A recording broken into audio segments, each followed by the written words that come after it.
Barangay LS 97.1 Forever. Mga kwento ng pag-ibig, kwento ng pag-asa at mga kwento ng buhay dito sa Barangay Love Stories. Love Stories.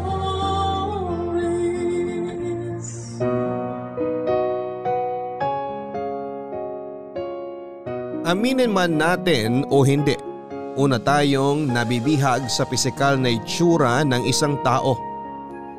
Dito na nabubuo ang salitang crush sa taong mahirap maging sa atin. At karaniwang sa panaginip lang natin sila kayang abutin. Ikaw kapuso, naranasan mo na bang magkagusto sa iyo ang taong crush mo?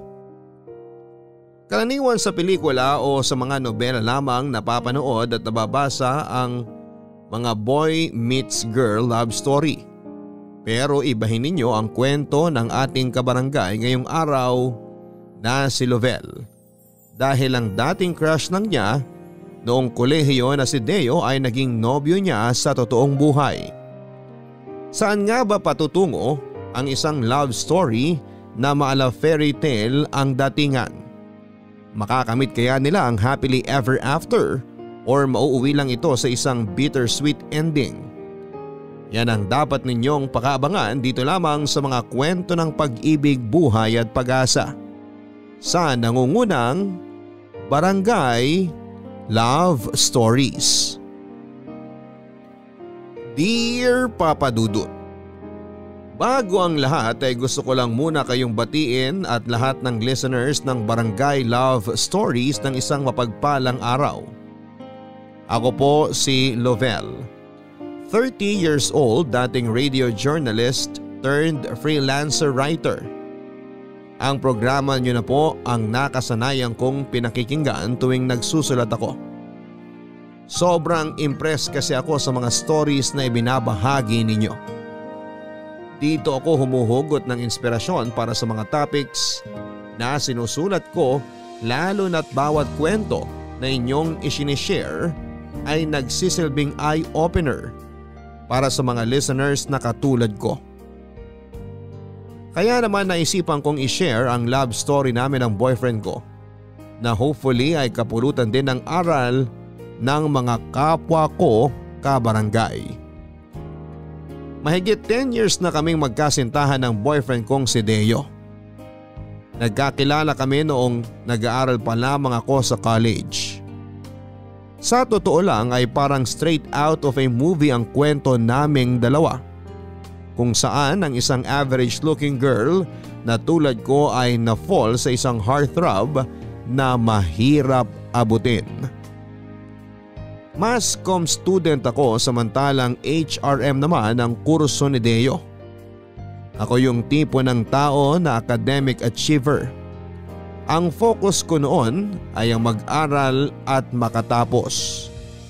Kaya wala na akong time para sumali pa sa mga extracurricular activities maliban na lamang sa pagiging parte ng school paper namin kung saan ako ang kasalukuyang editor-in-chief noon.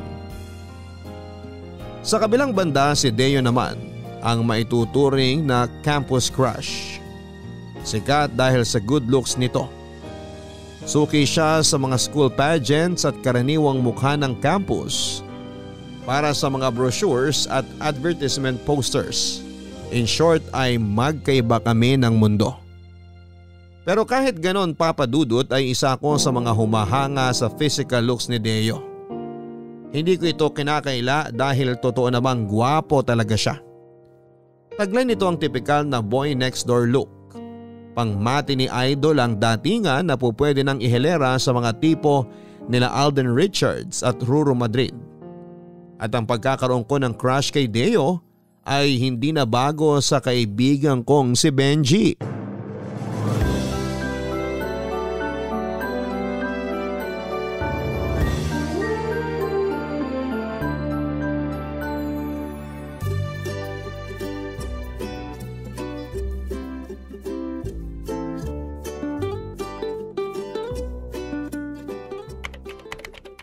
Naririnig mo ba yun? Ang alin? Yung sigaw ng subconscious ko. Gusto na raw niya manood ng pageant sa gym. Hay nako Benji, kahit anong sabihin mo, hindi kita papayagan. May deadline tayo. Next week na ang printing ng school paper 80% pa lang ang natatapos natin. Ang KJ mo talaga. Hindi ka na naawa sa akin? Foundation day pa naman ngayon. Tapos pinagtatrabaho mo ako rito sa office. Para saan pat naging associate editor ka kung hindi mo ako tutulungan dito? Kasi naman, pwede naman nating ipagawa na lang to sa mga first year at second year. Palibasa wala sa bokabularyo mo ang salitang enjoy Hindi ka pa ba sawa sa foundation day? Paulit-ulit lang naman na ginagawa yan Senior na tayo. Ilang beses na nating naranasan yung foundation day na yan. Hayaan mo na yan sa mga freshmen, sila nang mag-enjoy dyan. Paano naman ako? Hindi ko ba deserve mag-enjoy? Pageant na nga lang libangan namin mga bakla, pagkakait mo pa? Ano ba kasing maganda sa pageant na yan? Sa totoo lang nagsasayang lang sila ng budget para dyan Sound system, stage design, premyo at kung ano-ano pa. Kung ginamit na lang sana nila yung pera sa mas makabuluhan, di sana happy ang lahat. At talagang pinanindigan mo na yung pagiging KJ mo ha? Sis, isang beses sa isang school year lang foundation day. It's for us to enjoy. Isang araw para kalimutan ng pressure sa academics at enjoy ang campus life. Kahit na. Para sa akin gastos lang yan. Daming alam? Ganito na lang. Paano kung ako na lang magsulat ng news tungkol sa pageant? Tapos pwede ako magsulat ng editorial tungkol doon. May nakatoka na para doon. At may nasulat na akong editorial. Ano ba yan? Gusto ko talaga manood ng pageant. Si Axel pa naman pambato ng department natin. Talaga ba? Sabagay, cute rin naman si Axel. Pero I doubt kung matatalo niya si Deo. Sasali ulit si Deo? Oo, hindi ka aware? Diyos mio, ano ka ba naman? Anong klaseng admirer ka? Hindi mo alam ang mga ganap sa buhay ng crush mo? Hindi naman po kasi ako stalker na tulad mo. Sis, campus journalist ka. Dapat alam mo ang mga nangyayari sa buhay ng mga famous people dito sa school. Tulad na lang ni Deo. Hindi naman sa kanya umiikot ang mundo, no? Mas maraming important issue dito sa campus na dapat pagtuunan ng pansin. Katulad na lang ng pagtaas ng tuition fee. Hindi yung kung sinong manalo dyan sa pageant na yan. Ay sus, oo na. Pero alam mo, history in the making yung pageant ngayon. Alam mo kung bakit? Kasi kapag nanalo si Deo, ibig sabihin, back to back win ang lolo mo. Wala pang nakakagawa niyan ever dito sa campus. Oh, pwede mo i-feature yan pang centerfold. Oo nga no. Pwede rin. Oh, di ba ang galing ko? Di nabawasan na ng isa ang mga problema natin. Kung mananalo siya. Pero feeling ko hindi siya mananalo this time. Ako? Kay Deo ako kahit na taga-ibang department siya. Gusto mo pustahan tayo? Kapag nanalo si Deo, gagawa mo siya ng feature story at ikaw ang mag-i-interview sa kanya. At kapag natalo siya? Libre kita ng lunch. Sige, lunch for 1 week Uy, OA ha. 3 days lang. Grabe to. Okay, call. Ihanda mo na yung budget mo. Dahil kahit itaga mo pa sa bato, matatalo yang si Deo. Papadudod si Deo ang nanalo ng araw na yon.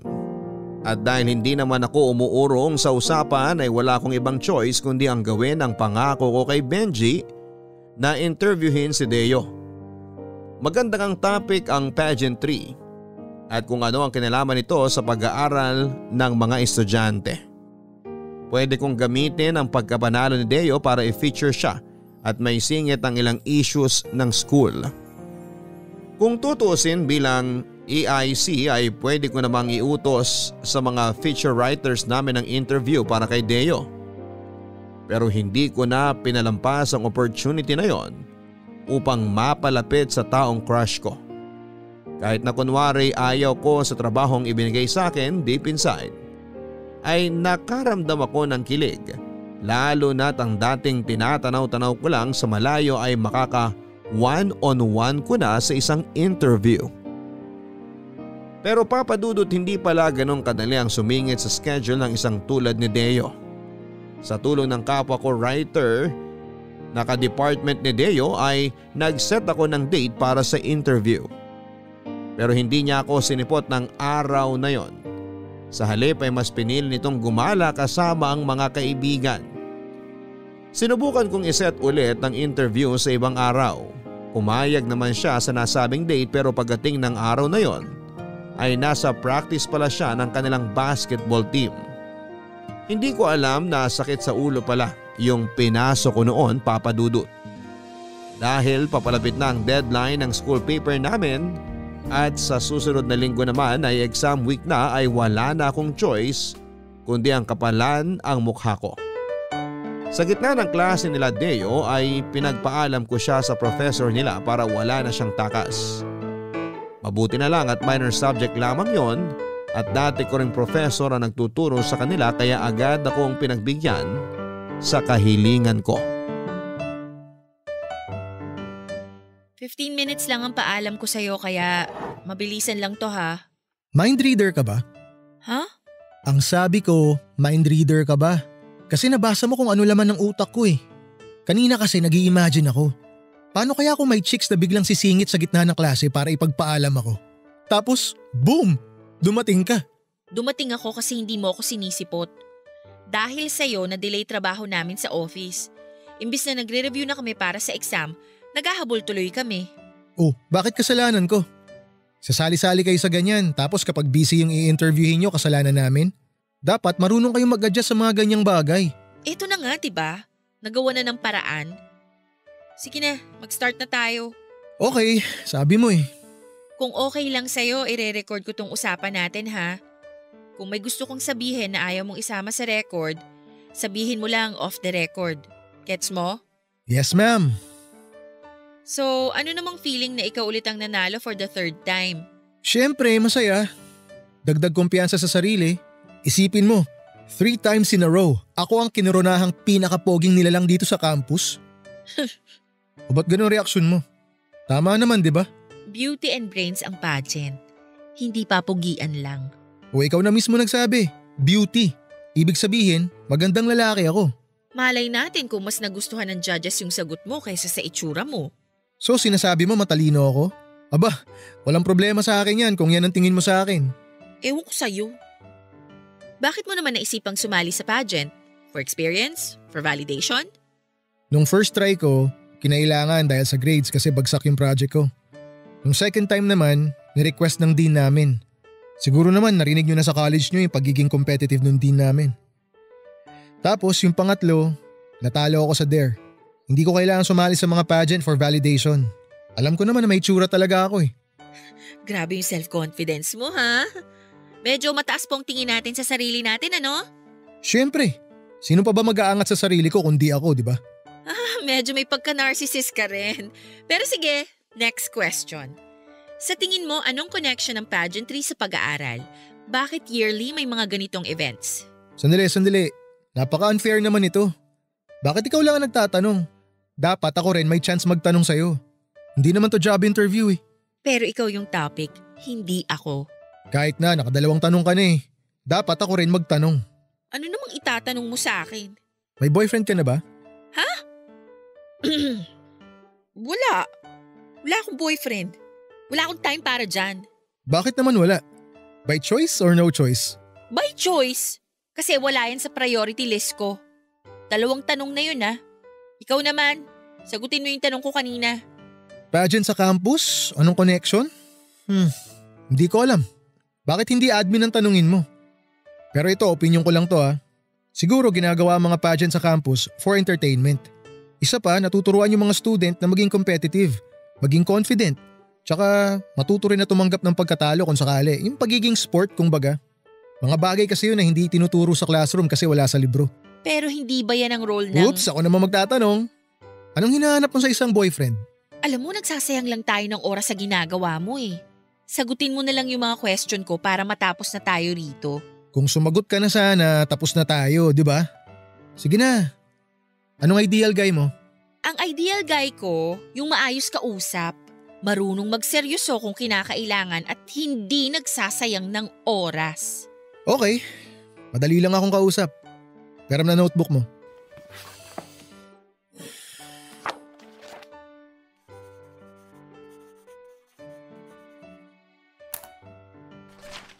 Oh, ayan. to? Phone number ko. Pwede mo ako i-message para sa mga tanong mo anytime, anywhere. Teka lang, saan ka pupunta? Tapos na yung klase ko, so lunch na. Kain ka na rin. Teo! Diba sabi mo? Huwag magsasayang ng oras.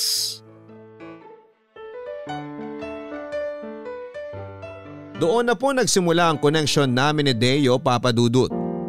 Para matapos na ang programa ay wala akong ibang choice kundi ang kontakin siya para masulat ko na ang article para sa kanya. Pero ang nakapagtataka, matapos mapublish ang school paper namin ay nagpatuloy pa rin si Deo sa pag-contact sa akin. Mapang-asar siya, Papa Dudut. At ako naman itong hopeless romantic ay kinagat ko naman ang pangungulit niya. Hindi nga naglaon ay mas napalapit kami sa isa't isa. Siyempre ay tuwang-tuwa ang kaibigan kong si Benji na naging dahilan ng lahat. Kung hindi siya nakipagpustahan sa akin ay hindi kami magiging close ng taong crush ko.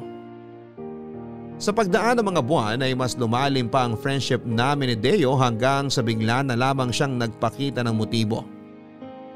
Nung una ay question ko kung totoo ba talaga ang feelings na ipinaparamdam sa akin ni Deo. Kasi kung tutusin ay too good to be true para sa akin ang mga nangyayari noon. Katulad ng sinabi ko ay average looking lamang ako, Papa Dudut. Pagdating sa physical appearance, out of 10 siguro ay nasa 6 lang ako. Kumpara naman kay Deo na almost perfect na ang pagiging gandang lalaki niya. Sa romance movies lang nangyayari ang ganong bagay.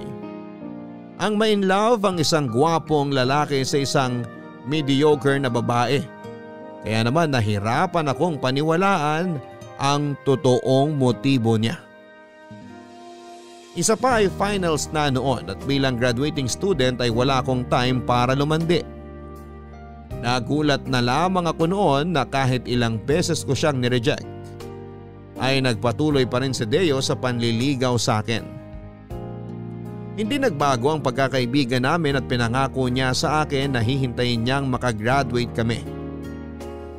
Nagbabaka sakali siya na kapag nagtapos na kami ay biglang magbago na ang priority list ko at mapasama na rito ang love life. Nakalaunan ay nagkatotoo after ng graduation day. Papa Dudut, mabilis akong nakahanap ng trabaho pagkatapos kong makuha ang diploma ko. Recommended kasi ako ng mga professor ko noon at maganda naman ang record ko kaya nakuha ako bilang news writer para sa isang local radio station dito sa lugar namin. Dahil tapos na sa pag-aaral at may trabaho na rin ay pinagbigyan ko naman ng sarili ko na pumasok sa isang relasyon. Nang mga panahon na yon ay exclusively dating na kami ni Deo na hindi ako iniwan kahit na wala pa siya sa priority list ko. Sa moment na yon ay napatunayan ko, Papa Dudut, na totoo nga ang intensyon sa akin ni Deo. Hindi naglaon ay sinagot ko rin siya. Product manager na noon si Deo. Sa kabila ng pagiging chill at happy-go-lucky nito ay magaling si Deo sa maraming bagay.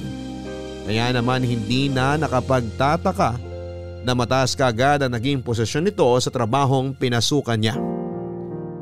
Papa Dudut, tumagal kami ng halos 6 na taon bilang magkasintahan ni Deo. Nang mga panahon na yon ay may mga pagkakataong napapaisip pa rin ako kung paano ko napaibig ang isang katulad ni Deo na halos nasa kanya na ang lahat. Parang kailan lang noong palihim ko pa siyang ninanakawan ng tingin na para bang bituing mahirap abutin. Tapos biglang boyfriend ko na siya. Pero kung tatawagin niyo akong swerte sa pag-ibig ay nagkakamali kayo dahil kaakibat ng pagkakaroon ng gwapo, madiskarte at boyfriend na may stable na buhay ay ang pagkakaroon ng agam-agam na maaari siyang lapitan ng tukso na nagkalat lamang sa paligid-ligid. Ang layo ng tingin. Ang lalim ng iniisip. Anong meron, te? Problemado ka? Ha? Tignan mo, hindi nakikinig. Nakwento ko na buong buhay ko rito, hindi ka pala nakikinig. Sorry, may iniisip lang ako. Tulad ng, Anong iniisip mo dyan at parang tulala ka? Iniisip mo ba kung paano makamit ang world peace? Hindi, no. Sige na, tuloy mo na yung kwento mo. Tapos na ako. Ikaw naman magkwento. Anong meron? Wala naman talagang problema pero nababother lang talaga ako eh. Nababother saan? Ganito kasi yun. May company dinner yung team nila Deo kahapon. Tapos tinag siya sa mga pictures. So syempre nakita ko. Tapos habang tinitignan ko yung mga pictures, may isang selfie tong isang girl kasama si Deo. Oh, tapos? Selos ka. Huwag mong sabihin ganun kakababaw. Di naman. Kaso nga lang nung balikan ko yung group photos nila, napansin ko lang na laging nakatabi yung girl kay Deo. May isang picture pa nga nakahawak pa siya sa braso ng boyfriend ko eh. Kinausap mo na ba si Deo tungkol dyan? Hindi. Hindi naman big deal yun eh. Hindi naman pala big deal. So bakit mo pinoproblema? Eh kasi ang ganda nung babae. Ang lakas ng dating. Kung tutuusin may chemistry nga sila ni Deo eh. So nagsiselos ka nga? Naku hanggang ngayon ba may inferiority complex ka pa rin? Kilala mo naman ako, Benji. Simula college, may pagkapraning na talaga ako. Kung ikukumpara mo naman ako kay ate girl, mas may edge kasi siya sa akin.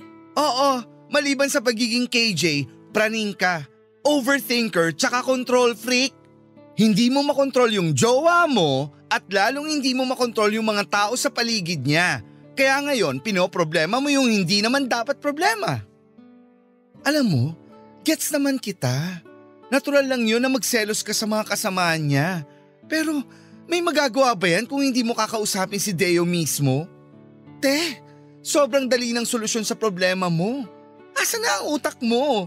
Kala ko ba cum laude ka? Eh baka pagsimulan lang ng away yun pag tinanong ko pa siya tungkol dun. Nasa sayo yan. Kung gusto mo mag-overthink, go lang. Kung gusto mo ng peace of mind, edi kausapin mong jowa mo. Alam mo, sabi nga nila, communication is the key. Mag-usap kayo. Paano malalaman ni Deo yung nararamdaman mo kung hindi mo babanggitin sa kanya? Kapag inaway ka, edi baka nga totoo yung hinala mo. Doon ka mag-overthink ng malala. So tingin mo kailangan kong i-confront si Deo? Grabe naman yung confront. Ano yun, manunugod ng kabet? Advance ka naman masyado, Ang sabi ko, kausapin mo lang si Deo. Sabihin mo sa kanya na uncomfortable ka bilang girlfriend na makitang may ibang babaeng extra clingy sa kanya. Hindi porket maganda, may karapatan na siya maging clingy sa jowa ng iba ha. Sige, hahanap lang ako ng tiyempo. Pero pati nga ng itsura ni ate girl, na-curious tuloy ako. O eto, sandali. Nakatag to kay Deo eh. Yung girl mismong nag-post ng pictures. Heto yung selfie nilang dalawa oh. Asan? Patingin? Ay, in fairness, maganda nga. Parang Marian Rivera na kinulang lang ng isang tabong paligo. Pero papunta na doon. O diba? Sino naman ang hindi mag-iisip ng masama kung ganyan kaganda yung umaaligid sa boyfriend mo?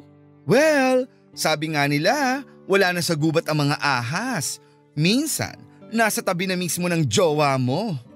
Pero wag naman ganun kababaw ang tingin mo kay Deo. Kaya nga nag-aalangan ako nakausapin siya tungkol dito eh. Pero deserve mo rin naman magkaroon ng inner peace. Kaya mas mabuti pa rin na pag-usapan niyo yan nang sa ganon, kapag nalaman niyang bothered ka kay ate girl, layuan na niya yung babae. Para magkaroon sila ng boundary. Ganun! Sige, susubukan ko. Thank you sa advice, Papadudot, mahal ng maraming tao si Deo kaya hindi nakapagtataka kung marami siyang circle of friends. May mga kaibigan siya sa trabaho, kaibigan ng college, kaibigan noong high school at pati sa barangay nila ay may sarili siyang barkada. Okay naman sa akin yon. Hindi ako strict na girlfriend kay Deo at hinahayaan ko siyang lumabas kasamang mga kaibigan niya at gumala kahit na minsan ay hindi ko maiwasang mag-overthink. Siguro parte na talaga ng pagkakaroon ng boyfriend na lapitin ng mga tao ang maging overthinker. Natatakot kasi ako na baka dumating na lamang ang araw na makakita si Deo ng babaeng ipapalit niya sa akin. Kahit paggaano kadisiplinado ang isang tao ay mahirap talagang tanggihan ang temptasyon, lalo na kung eto na mismo ang lumalapit sa tao. Sa case ni Deo ay si Hana ang tinutukoy ko. Ang workmate niya na medyo clingy sa kanya. Kaya naman nang makahanap ako ng tiyempo ay nag-open up ako kay Deo tungkol sa nararamdaman ko kay Hana. Wala na akong ibang choice kundi ang kausapin ng nobyo ko tungkol sa issue, lalo na't kakaiba na ang mga galawan ni Hana. Napapansin ko kasi na isa siya sa mga active followers ni Deo. Na kada post ng boyfriend ko ay lagi siyang nagko-comment. Kung hindi yun red flag para sa girl workmate ay ewan ko na lang. Kaya para sa ikakapanatag ng loob ko ay sinubukan kong kausapin si Deo. Masarap dito sa nabook mong lugar ha. Paano mo nalaman na matagal na ako nagkikrave ng sushi? Nabasa ko lang sa Facebook. Talaga? Parang wala naman akong pinopost tungkol sa sushi ah. Hindi naman kasi ikaw yung nag-post. Yung katrabaho mong si Hana, nakita ko sa feed niya. Nabasa ko nga yung caption niya eh. Ang sabi dahil daw sushi ang cravings nyo, kaya nagdala siya ng sushi sa office. Napaka-comment ka nga ng thank you tapos nag-emoji ka na may heart eyes. Ah, okay. Naalala ko na. Last week pa yun ah. Teka, friends kayo ni Hana sa Facebook? Oo, inad ko siya. Hayaan mo, ipapakilala kita sa kanya next time. Mabait yun, for sure magkiklik kayo agad. Hindi halata pero bookworm din yun, parang ikaw. Talaga ba? Mukhang super close kayo ni Hana, no? Hindi naman maiiwasan yun. Partner ko siya ngayon sa bagong project na dinedevelop namin eh. May bagong product kasi kaming i-release for Christmas. Kasama ko siya sa team kaya kaliwat kanan mga meeting namin. Ah, okay. Oh, bakit? Oh, anong bakit? Alam ko na yung tonong yan eh. May something sa ano mo eh. Ah, okay. Si Hana ba? Ayokong magtunog OA ha. Pero kasi napapansin ko lang sa mga pictures niyo tuwing magkasama kayo nila Hana na medyo extra clingy siya sa'yo. Medyo touchy, ganun. Sabi ni. Kaya mo siya inad sa Facebook no? Kaya mo din ako dinala dito sa sushi place. OA ba ako? Hindi naman. Natural lang yung nararamdaman mo. Ibig sabihin lang nun, mahal mo talaga ako. Pero listen, don't worry. Yung relasyon namin ni Hana, purely platonic. Walang halong romance o kahit na anong attraction. Wala. Sa'yo? E paano naman kaya sa kanya? Eh hindi ko na problema yun. Kung type niya ako, di type niya ako. Wala naman ako magagawa ron eh. Basta ang mahalaga sa akin, aware siya na may girlfriend ako. At hindi ako gagawa ng kahit na anong paraan para suklian yung pagkagusto niya sa akin. At yung girlfriend ko hindi lang maganda, matalino pa. Sus, pinuwala pa ako nito. Okay, para sa ikapapanatag mo, simula bukas didistansya na ako sa kanya. No! Okay lang. Basta nasabi mo na walang problema kay Hana, okay na sa akin yon. Baka sabihin pa ng mga katrabaho mo paranoid girlfriend ako. Hindi, non-negotiable dapat yun. Bilang boyfriend, trabaho kong umiwas sa mga babaeng tingin ng girlfriend ko makakasama sa relationship namin. Kasi alam ko for sure na magsiselos din ako kapag may nakita akong lalaki na clingy sa'yo. Kaya gets ko yung nararamdaman mo ngayon. And believe me, I'm really sorry if I made you feel that way. Thank you. So, okay na ba tayo? Pwede na ba nating enjoyin tong sushi natin? Oo na. Ikaw talaga. Ubusin mo yan ha, ginusto mo to eh. Ano, ha? Sushi pa more? Umubos nito ha. Ikaw nagkikrave niyan eh. Ang cute mo pala magselos, no? Excuse me po, hindi ako nagsiselos. Na-bother lang ako. Pareho lang din yun. Hindi kaya. Oo kaya. O edi nagselos na. Happy? Very. Well, lagi naman akong happy tuwing kasama kita. Tama nga ang sabi ni Benji Papadudut na pagdating sa relationship ay communication is the key. Hindi maaayos ang problema ninyong magjowa kapag hindi ninyo ito pag-uusapan. Malaki ang naitulong ng pag-open up ko kay Deo. Nakahinga ako nang malaman kong naiintindihan niya ang nararamdaman ko. At dahil doon ay nabawas-bawasan kahit papaano ang pag-overthink ko. Nadagdagan tuloy ng 10 puntos ang loyalty points ni Deo sa libro ko. Alam ko naman na hindi healthy ang palaging pag-overthink, lalo na't gumagawa ako ng mga senaryo sa utak ko ng mga bagay na maaaring hindi naman talaga nangyayari sa totoong buhay. Mabuti na lang talaga at never gumawa si Deo ng rason para lumala pa ang pagiging paranoid ko. Matapos i-release nila Deo ang bagong produkto ng kanilang kumpanya, ay hindi na nagkasama pa sina Deo at Hana sa mga sumunod na projects nito. Ganun pa man ay hindi pa rin natigil ang pagiging social butterfly ng nobyo ko. Dahil nga pinapalibutan siya ng maraming kaibigan, ay maya't maya ang paggala nito sa labas. Nasanay na nga ako sa tuwing Biyernes at Sabado ng gabi ay lagi itong nasa bar kasama ang mga tropa niya. Wala namang kaso yon sa akin, Papa Dudut, dahil sa ilang taong pagsasama namin ay ipinakita at pinaramdam sa akin ni Deo na ako lang talaga ang babaeng mahal niya. Pinanghawakan ko ang mga pangako niya sa akin at pinagkatiwalaan ko siya ng buong puso na kailanman ay hindi niya ako lolokohin. Sa pamamagitan ng tiwala sa isa't isa ay tumagal ang relasyon naming dalawa ni Deo ng mahabang panahon. Pero ang hindi namin inakala ay paparating pa pala ang pinakamabigat na pagsubok sa aming relasyon na aming haharapin na muntik nang ikasira ng relasyon naming dalawa.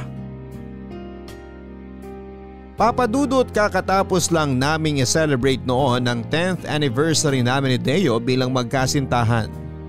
Normal celebration lamang ito kung saan ay kumain kami sa labas. Sa loob kasi ng 10 taon naming pagsasama ay parang normal na araw na lamang ito para sa aming dalawa. Pagkatapos ng date namin ay maaga akong umuwi dahil maaga ako sa trabaho kinabukasan. Samantala, nagpaalam naman si Deo na makikipag-inuman siya sa mga katrabaho niya para naman i-celebrate ang bagong product nila. Nakaka-launch lang din ng araw na yon. Dahil Biyernes naman at wala siyang pasok kinaumagahan ay pinayagan kong lumabas si Deo. After all ay deserve din niyang i-treat ang sarili niya dahil sa success ng kanilang launching. Tandang-tanda ko pa ang last update sa akin ni Deo ng gabing yon bago ako matulog. Alam niyang mahilig akong mag-alala kaya sinisigurado niyang meron silang designated driver para makauwi sila ng maayos. Pagkatapos noon ay mahimbing na akong nakatulog hanggang sa nagising na lamang ako sa tawag ng katrabaho kong si Angel. 3:00 na noon ang madaling araw. Kasalukuyan daw na nasa police station si Angel para mangalap ng balita nang makita nito ang police report tungkol sa banggaan ng isang pickup at SUV. Malungkot niyang binalita sa akin na 2 sa sakay ng pickup ang dead on the spot. Samantalang ang isa naman ay critical sa ospital. Noong una ay nalito ako sa kung bakit ito ibinabahagi sa akin ni Angel. Tumigil na lamang ang mundo ko nang banggitin niya na isa umano si Deo sa mga sakay ng pick-up. Angel, may balita ka na ba? Na-confirm na po ng pulis yung 2 namatay. Si Kuya Deo raw po yung nandito sa ospital ngayon. Thank God. Nasaan na kaya siya? Okay na ba siya? Wala pang balita, ate eh. Sabi ng pulis na first responder, grabe raw yung tinamo niya. Akala nga nila patay na siya pero nung pulsuhan may nakita pa. Sa sitwasyon daw niya kanina, himala nga raw na nakasurvive pa siya eh. Ano ba kasing nangyari? Nakuha mo na ba yung police report? Nag-counterflow yung pickup na sinasakyan nila. Tapos bumangga sa kasalubong na SUV. Dead on the spot daw yung driver. Yung kasama nila sa likod sinubukang i-revive ng paramedic kaso hindi na raw nakasurvive. Nakausap na ng pulis yung ibang kasamahan nila. Galing daw sila sa bar. Lasing daw yung driver ng pickup. My gosh! Sabi nang huwag mag-drive ng lasing eh! Lavel, ano nang balita kay Deo? Benji! Critical daw siya! Saan ba kasi sila galing? Akala ko ba kayong 2 ang magkasama? Di ba nga anniversary nyo? Umuwi ako ng maaga kasi nga maaga ang call time ko bukas. Kaya ayun, pinayagan ko siyang sumama sa mga katrabaho niya kasi magsi-celebrate daw sila. Excuse me. Ate Lovell, baka gusto mong ako na mag-relay na hindi ka muna makakapasok ngayong araw? Ako na lang sasalo sa ibang reports mo. Thank you, Angel. Babawi ako sa'yo. Wala yun. Ang mahalaga nandito ka kasama ni Kuya Deo. Kailangan ka niya ngayon. Isasama ko siya sa prayers ko. Maraming salamat. Ate, maiwan ko na muna kayo ah. Una na ako. May aasikasuin lang ako sa office. Sige, Angel, mag-ingat ka ha. Benji, kasalanan ko to eh. Sana hindi ko na lang siya pinayagang lumabas. Aksidente yung nangyari. Walang may kasalanan. Walang may gusto nun. Hindi eh. Kung bakit ba kasi nag-drive pa kung alam naman nilang lasing pala? Diyos ko naman. Napakasimpleng bagay. Dapat pinigilan ni Deo yung kasama niya eh. Nadamay tuloy siya. Huwag na tayong magsisihan. Nangyari na yung nangyari. Dapat sinabihan ko na lang siya na mag-taxi pa uwi eh. Eh di sana hindi nangyari yun. Kahit anong gawin mo, hindi na magbabago yung nangyari. Tapos na yun, okay? Mag-focus ka na lang sa present. Alam mo kung anong dapat mong gawin? Ang gawin mo ngayon, magdasal. Humingi ka ng tulong kay Lord na sana ma-survive ni Deo tong nangyayari ngayon. Benji, paano kung kunin na niya sa akin si Deo? Hindi ko kaya. Magtiwala ka lang kay Lord. Ngayon mo kailangang tatagan ang pananampalataya mo. Magpakatatag ka. Alam kong lumalaban ngayon si Deo. Hindi ka iiwan nun. Yun pa. Kaya sana huwag ka rin mawala ng pag-asa. Sana panaginip lang to. Kung panaginip to, gusto ko nang magising. Kumalma ka lang, okay? Tingnan mo nga. Magkaiba pa yun na isuot mong tsinelas. Sobrang nagpanik na talaga ako kanina eh. Hindi ko alam kung anong uunahin ko. Basta kinuha ko na lang lahat ng nakita ko tapos dumiretso na ako dito sa ospital. Nga pala, natawagan mo na ba parents ni Deo? Oo, pupunta na raw sila dito. Salamat ha, sinamahan mo ko rito. Ano ka ba? Para saan pat naging kaibigan mo ako kung hindi kita masasamahan sa mga ganitong oras? Papadudot sa awa ng Diyos ay naging matagumpay ang operasyon kay Deo. Inabot na kami ng umaga nang matapos ang operasyon at ibalita sa amin ng doktor na successful ang operation. Halos manlumo ako nang makita ko ang sinapit ng boyfriend ko. Dahil sa lala ng tinamo nito ay kinailangang putulin ang parehong binti nito na naipit sa sasakyan. May tama rin sa ulo at muka dahilan upang magkaroon ng 15 stitches sa kanyang pisngi papunta sa kanyang ulo. Nasira din ang jawline at ilang ngipin din ang naalis. Ayon sa police report ay hindi raw nakasuot ng seatbelt si Deo ng oras ng aksidente kaya humampas siya sa dashboard ng sasakyan. Papadudot hanggang ngayon ay malaki pa rin ang pasasalamat ko kay Lord dahil binigyan niya ng ikalawang buhay si Deo. Yun nga lang, sa pangalawang buhay ay nakuha nito ang maraming pagbabago. Kasabay ng pag-iba ng itsura ni Deo ay ang unti-unti rin nagbago ang kanyang ugali. Ang dating Deo na puno ng self-confidence ay biglang kinahiya ang kanyang sarili. Mula sa pagiging masiyahin at makulit ay naging malungkutin at tahimik na lamang siya. Dahil dito ay mas pinili niyang mag-resign na lamang sa trabaho. Ilang buwan din siyang nagpagaling hanggang sa nag-decide siyang pumirmi na lamang sa kanilang bahay. Para bang ibang Deo na ang kasama ko noon at ang dating Deo na minahal ko ay nawala na simula noong mangyari ang aksidente.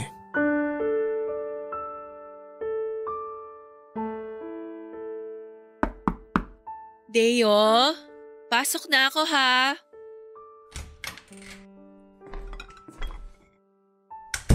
May masakit ba sa'yo? Sabi ni tita hindi ka na naman daw kumakain. Hindi ka raw nag-dinner kagabi tapos hindi ka rin nag-breakfast kanina. Hindi pa ako gutom. Ako nagluto ng lunch. Niluto ko yung favorite mo, Bicol Express. Ano bang ginagawa mo rito? Wala ka bang trabaho? Lunch break namin. Naisip ko na dito na lang mag-lunch kasi tinawagan ako ni tita. Nag-aalala raw siya sa'yo kasi hindi mo ginagalaw yung pagkain mo. Paano ako kakain kung wala naman akong gana? Kaya nga tinatanong kita kung may masakit pa sa'yo. Bakit naman wala kang ganang kumain? Ewan, basta wala lang akong gana. Deo naman. Nakikita mo ba tong itsura ko, Lavelle? Habang buhay na ako dito sa lecheng wheelchair na to. Paano pa ako mabubuhay ng ganito? Ha? Wala na akong mga paa. Wala na akong muka. Wala na akong silbi. Yun ang dahilan kung bakit wala akong gana kumain. Mas gugustuhin ko na lang na mamatay sa gutom kaysa mabuhay ako ng ganito. Huwag mo namang sabihin yan. Marami ka pang pwedeng gawin sa kabila ng sitwasyon mo. Dapat nga ipagpasalamat mo na nabigyan ka ng second chance na mabuhay ulit eh. Second chance mabuhay? Matatawag mo ba to na second chance tong sitwasyon ko ngayon? Baldado na ako. Habang buhay na akong aasa sa mga tao. Sabihin mo nga sa akin, anong klaseng buhay yon? Ha? Anong klaseng buhay to? Nasa iyo naman kasi kung aasa ka sa mga tao sa paligid mo o hindi. Sa totoo lang, kaya mo naman talagang maging independent kahit ganyan ka. Ayaw mo lang gawin kasi hanggang ngayon, hindi mo pa rin matanggap ang nangyari. Naiintindihan kita. Mahirap ang pinagdadaanan mo. Pero hanggang kailan ka magkakaganito? 9 months na yung lumipas simula nung naaksidente ka. Kung ano ka nung unang araw ng pag-uwi mo dito sa bahay nyo, ganun ka pa rin hanggang ngayon. Paano ka makakabangon kung hindi mo tutulungan ang sarili mo? Wala ka nang matutulong sa akin.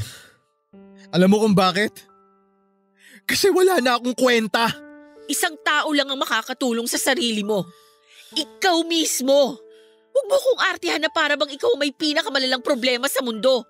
Hindi ka na bata, Deo. Kung alam mo lang napakaraming tao dito sa Pilipinas ang naghihirap. Tulad mo, marami mang kulang sa kanila pero alam mo kung anong ginagawa nila? Nagsusumikap pa rin sila. Kahit na literal na gumagapang ang iba dyan para lang buhayin hindi lang ang sarili nila, kundi pamilya nila. Tapos tingnan mong sarili mo. Nakatago ka dito sa de-aircon mong kwarto. Kung sawa ka na sa akin, edi iwan mo na lang ako. Hindi kita kailangan. Hindi ko kailangan ng tulong nyo. Hindi ko kailangan ng awa nyo. Sa tingin mo, awa tong binibigay namin sa'yo? Hindi ako naaawa sa'yo, Deo. Ginagawa ko to, hindi dahil naaawa ako, kundi dahil mahal kita. At sobrang sakit para sa akin na makitang unti-unti nang nagbabago yung Deo na dating nakilala ko. Sobrang miss na kita. Sobrang miss ko na yung dating tayo. Please naman, bumalik na tayo sa dati. Hindi na tayo babalik sa dati. Huwag ka nang umasa kasi wala na yung hinahanap mo. Never na akong babalik sa dati. Ngayon, kung hindi mo gusto tong bagong ako, edi hiwalayan mo na ako. Maghanap ka na ng bago. Bagong lalaki na mas gwapo, na mas buo, na mas kayang bantayan at alagaan ka. Yung hindi sad boy na katulad ko. Wala akong pakialam kung tingin mo hindi ka nagwapo. Wala akong pakialam kahit hindi ka makalakad. Wala akong pakialam kahit habang buhay pa ako magtulak ng wheelchair mo. Ang mahalaga sa akin, Deo, ikaw, yung pagkatao mo. Hindi ko naman minahal yung itsura mo eh. Ang minahal ko, yung pagiging outgoing mo, yung pagiging concern mo sa akin, yung pag-aalaga at trato mo sa akin, yung pagmamahal mo sa akin. Yan yung mga bagay na hindi nawala kaso pilit mong tinatago. Gusto kitang intindihin. Maniwala ka sa akin. Pero minsan, nakakapagod ka na rin. Oo, dumaan ka sa masakit at mahirap na pagsubok. Pero paano kita tutulungang bumangon? Kung ikaw mismo ayaw mong gawin yon. I-acknowledge mo naman yung efforts namin. Tapos sasabihin mo maghanap na lang ako ng ibang lalaki? Nakaka-offend ha? Ganun ba kababaw ang pagtingin mo sa pagmamahal ko sa'yo? Na porket nagbago na yung physical mong anyo, iiwan na kita? Hindi ganun yun, Deo. Nangako ako sa'yo dati, di ba? Na ano man ang mangyari, ikaw pa rin. Ikaw na ang mamahalin ko hanggang dulo ng buhay natin. Cheesy pakinggan, pero totoo yun. Iwan mo na lang ako. Gusto ko mapag-isa. Iiwan ko na lang itong pagkain mo dito sa lamesa. Please, kumain ka. Pasok na ako sa trabaho.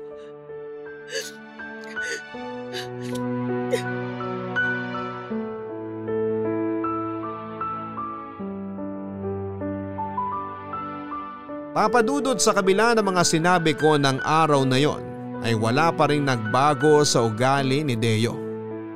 Mas lalo pa itong na-insecure na baka isang araw ay bigla ko na lamang daw siyang ipagpalit sa iba.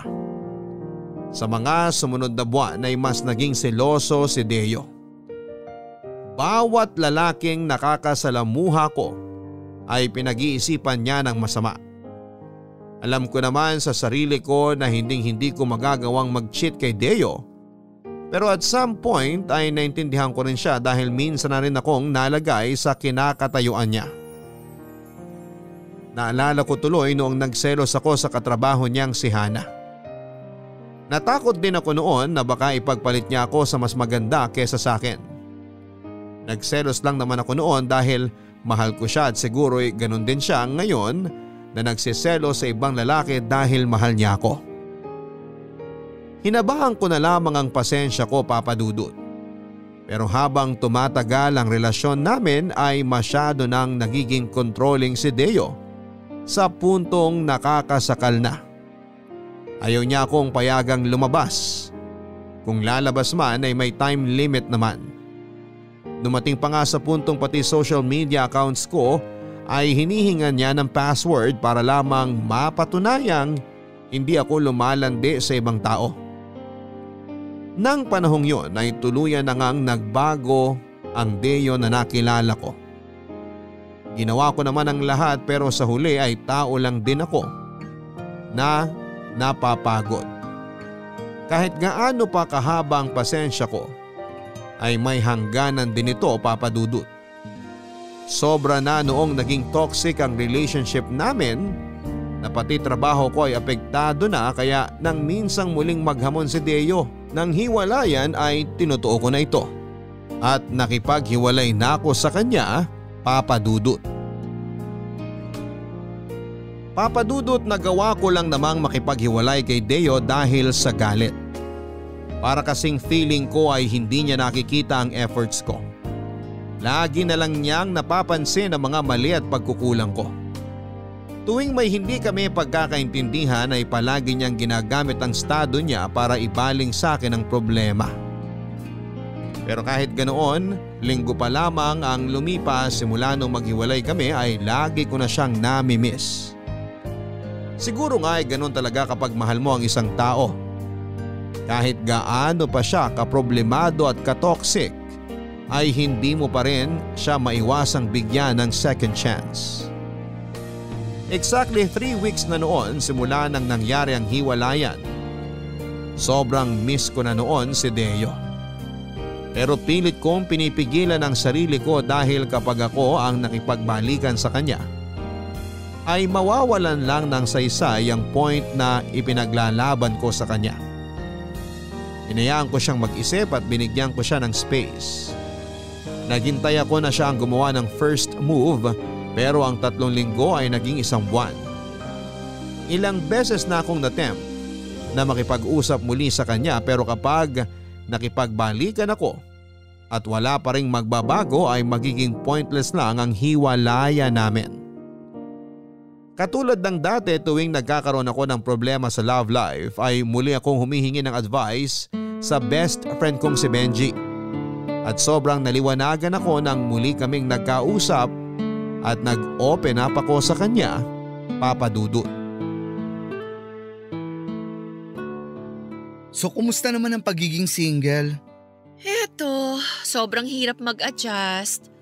Ang daming nagbago sa routine ko. Wala na akong ina-update, wala na akong good morning at good night. Basta, hindi ko feel na single ako ngayon. Kasi nga, hilaw yung breakup niyo ni Deo. Kung ako ang tatanungin niyo, hindi niyo naman talaga gustong maghiwalay eh. Yun nga lang, mas nangibabaw yung pride niyo. Wala ni isa sa inyo ang gustong bumaba. Instead, nagpapataasan pa kayo ng ihi. Kasi naman, ang hirap ng sitwasyon namin. Ayaw niya akong intindihin. Sobrang sarado na yung utak niya sa lahat ng punto ko. Walang saysay para sa kanya.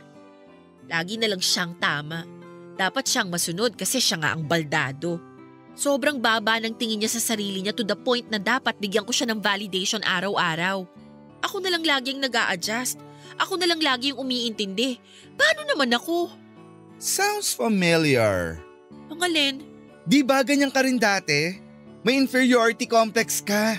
Lahat ng makita mong magaganda at sexy na babaeng kasama ni Deo, nagkakaroon ka ng insecurity. Tapos, kailangan binavalidate ka rin ni Deo para patunayan na mahal ka niya, na ikaw lang at wala ng iba. Iba naman kasi yun. Talaga ba? Kasi sa point of view ko, same scenario lang kayo. Alam mo, nakakatawa nga eh. Ikaw yung praning noon, pero ngayon si Deo na yung lagi nag-overthink. So anong gusto mong gawin ko? Magpakaalila na lang ako sa mga bagay na gusto niya? Hindi naman, pero intindihin mo siya. Araw-araw ko naman siyang iniintindi, te. Kasi ganito yan, may kanya-kanya kasi tayong coping mechanism. May ibang tao na sobrang tagal bago makarating sa acceptance stage at isa na si Deo doon. Imagine, sa isang iglap, biglang nawala ang lahat sa kanya. Work, social status, pati kakayanang maglakad. It takes time, girl.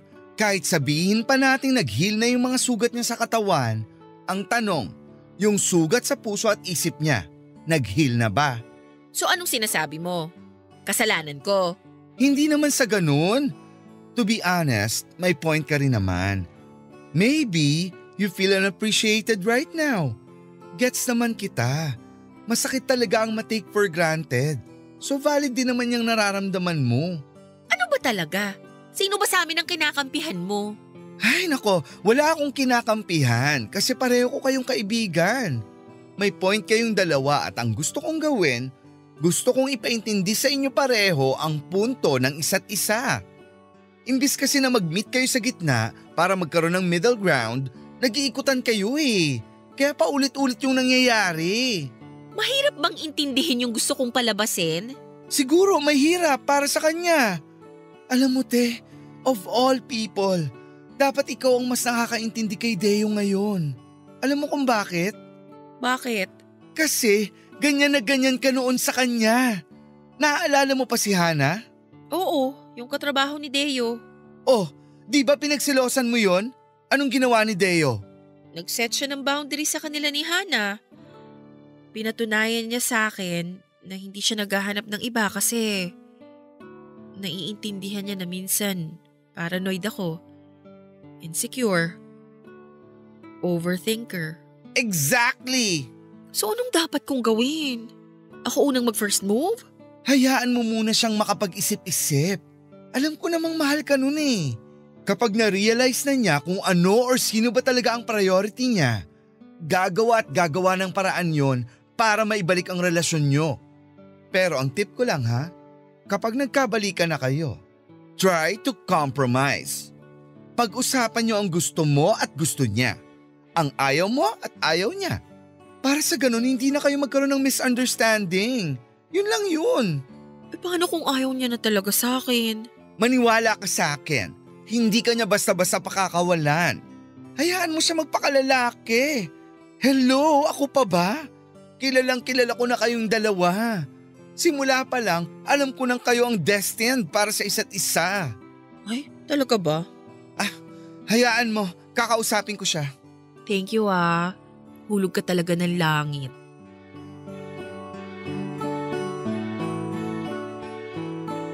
Papadudot may halong katotohanan ang sinabi ni Benji. Kaya siguro hindi ko ma-feel na single ako noon dahil ang totoo ay puro salita lang ang hiwalay ang nangyari. Nadala lang kami sa pareho naming galit at tama nga.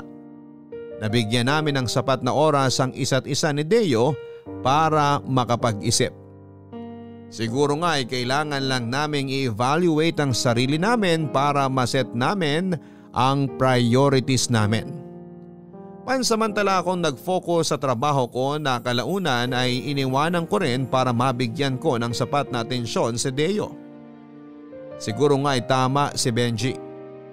Masyado lang ako naguluhan sa bagong setup namin. Hindi ko gaanong nabalanse ang trabaho at personal life ko. Kaya siguro at some point ay feeling ni Deo ay napabayaan ko na siya. Para may monthly income pa rin ay mas pinili kong maging freelance. Pinasok ko ang pagiging freelance writer kung saan ay naging parte ako ng ilang kilalang news websites at ilang online magazines. Papadudot sa nangyaring paghiwalay namin ni Deo ay mas napatunayan ko sa sarili ko na siya na talaga ang the one para sa akin. Hindi ko na mai-imagine ang sarili ko kasama ang ibang lalaki. Kumbaga ay nakakandado na ang puso ko sa kanya kaya kahit na anuman ang mangyari ay hindi ko na siya iiwanan. Nagbunga naman papadudot ang paghihintay ko dahil di kalaunan ay muling nagparamdam si Deo sa akin. Araw noon ng Sabado dahil sa bahay na ako nagtatrabaho ay hawak ko na noon ang oras ko. Inaya akong lumabas ni Benji. Ang hindi ko alam ay si Deo pala ang haharap sa akin ng araw na yon at hindi ang kaibigan ko. Ay, sa wakas, dumating din. Hanggang ngayon, Filipino time ka pa rin, ano? Dapat matuto ka ring rumispeto sa oras ng mga kaibigan mo. Eto naman, late lang ng 20 minutes. Akala mo dami ng oras ang nasayang? Di ka na nasanay sa akin. Kailangan dapat palaging grand entrance. Ikaw talaga? So, anong meron? Bakit mo ako inaya dito sa mamahaling restaurant? May bonus ka? Na-promote ka? May surprise ako sa'yo. Ano yan? Close your eyes muna. Ang dami mong alam. O eto, nakapikit na ako. Naku, umayos ka, Benji, ha? Mamaya prank pala to, naku. Wait lang, may kukunin lang ako sa labas. Pumikit ka ha, matatagalan to ng konti.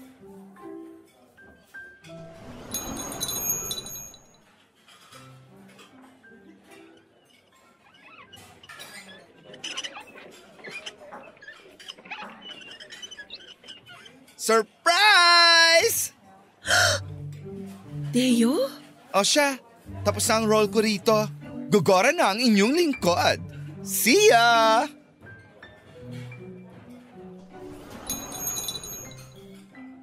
Hi. Hello? Anong ginagawa mo rito? Actually, kinuntsaba ko lang si Benji. Naiya talaga ako mag-chat sa'yo eh. Baka kasi galit ka pa rin sa akin. Hindi naman ako galit sa'yo. Siguro, may tampo lang ng konti. Sorry ah. Sorry din. Ako dapat ang mag-sorry sa'yo kasi kinulang ako ng pasensya. Dapat sa sitwasyon mo, ako yung mag-adjust kasi alam kong hanggang ngayon nahihirapan ka pa rin. Hindi. May karapatan ka magtampo o magalit o kung ano man. Tama ka naman eh. Kaya gusto ko mag-sorry sa'yo kasi never ako nag-thank you sa'yo sa lahat ng mga ginawa mo. Masyado kong pinagtuunan ng pansin yung nangyari sa akin. Hindi ko na namamalayan na naging selfish na pala ako. Akala ko noon na wala na sa akin ang lahat. Until na-realize ko na hindi pala lahat. Kasi nanatili ka. Nung nag-aagaw buhay ako, nung nagpapagaling ako, nung depressed ako, palagi kang nandyan sa tabi ko. So, thank you. Thank you for staying, Lovell. Girlfriend mo ko eh. Maliban sa pamilya mo, asahan mo na mananatili talaga ako sa tabi mo. Kaya nga sobrang na-guilty ako nung naghiwalay tayo. Iniwan kita kahit alam kong nahihirapan ka. Pinairal ko kasi yung pride ko eh. Kinulang ako sa pangunawa. Pero promise ko sa'yo, starting today, hindi na kita iiwan. Promise ko rin na ibabalik ko yung dating Deo. Yung dating Deo na minahal mo. Hindi man 100% pero I will do my best. Gagawin ko ang lahat para hindi ka na ulit umalis sa tabi ko. So ito nga yung compromise na sinasabi ni Benji. Ha? Ano yun? Wala. Nag-usap kami kasi before ni Benji. Pinaintindi niya sa akin yung sitwasyon mo. Talaga? Kasi kinausap ko rin siya eh. Wala na ako ibang matakbuhan nun.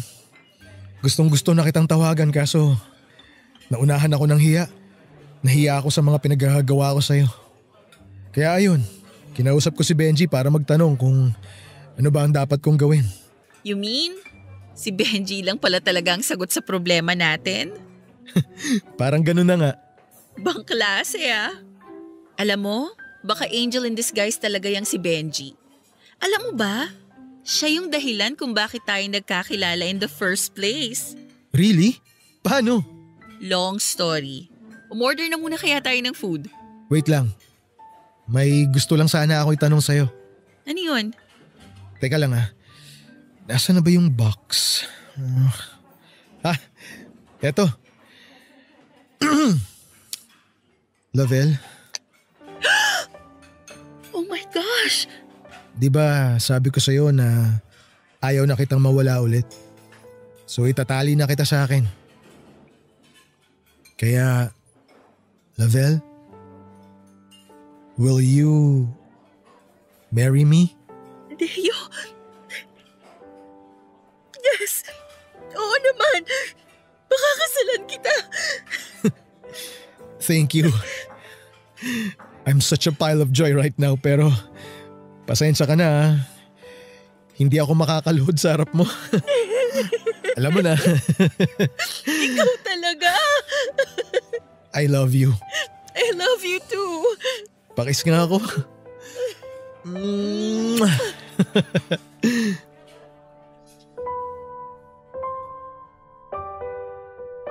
Papa Dudut, sa sumunod na taon kami nagpakasal ni Deo. Private and intimate ang nangyaring pag-iisang dibdib kung saan ang mga kamag-anak at close friends lang ang imbitado. At ngayon ay dito ko mismo i-announce sa inyong program na dinadala ko na po ang first child namin dahil 5 months na po akong buntis. Sabay kaming nangako ni Deo sa harap ng Diyos at ng mga taong mahal namin sa buhay na magsasama kaming dalawa sa hirap at ginhawa. Pero kahit na hindi naman namin pinangako yon ay matagal na kaming nagsasama ni Deo sa hirap man o sa ginhawa. Sabay naming binuo ang panibagong chapter ng aming buhay. Maraming nagbago, maraming adjustments pero ang mahalaga ay magkasama kami sa mga pagbabagong ito. Next year ay nakatakda na kaming lumipat sa sarili naming tirahan.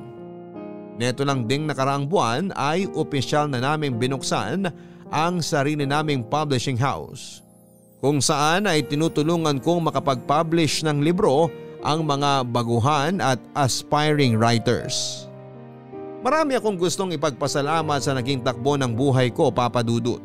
Una sa lahat ay salamat sa Panginoon dahil sa kabila ng mga pagsubok na ibinigay niya sa relasyon namin ni Deo ay sunod-sunod naman ang blessings na ibinahagi niya sa aming dalawa. Nagpapasalamat din ako na binigyan niya kami ng mapagmahal at supportive na mga kaibigan at pamilya na naging parte na ng pagbuo namin ng sarili namin. Malaki din ang pasasalamat ko na unti-unti na ring natanggap ni Deo ang bago niyang kapalaran. Masaya ako na sa akin siya humuhugot ng lakas at motivation para magpatuloy sa buhay sa kabila ng mga nangyari. Papa Dudut, sana'y maging inspirasyon ang kwento namin ni Deo sa mga magsing-irog na dumadaan sa matinding problema sa ngayon. Walang magagawa ang pataasan ng pride sa relasyon. Katulad nga ng sinabi ng kaibigan kong si Benji, communication is the key. Pag-usapan ninyo ang problema and try to compromise. Hanggang dito na lamang po ang kwento ko, Papa Dudut. Maraming salamat and God bless. Ang inyong forever kapuso at kabarangay, Lovelle. Sabi nga sa isang kilalang kanta, mga pagsubok lamang yan kaya huwag mong itigil ang laban. Ganyan ang ginawa ng letter sender nating si Lovell na sana'y tularan ninyo mga kabarangay. Ang problema ay dumarating yan para bigyan tayo ng aral para pagtibayin tayo. Kaya huwag natin takbuhan. Sa halip ay harapin natin ito sa tulong ng pananampalataya sa may kapal at gabay at suporta ng mga kaibigan natin at pamilya. Pilitin nating lumaban at bumangon para mapasalamatan ang mga taong hindi tayo iniwan at nanatili sa ating tabi sa gitna ng mga unos na ating pinagdaraanan. Hanggang sa muli, ako po ang inyong si Papa Dudut sa mga kwento ng pag-ibig, buhay at pag-asa sa Barangay Love Stories number 1. Mga kwento ng pag-ibig, kwento ng pag-asa at mga kwento ng buhay dito sa Barangay Love Stories. Love Stories. Forever.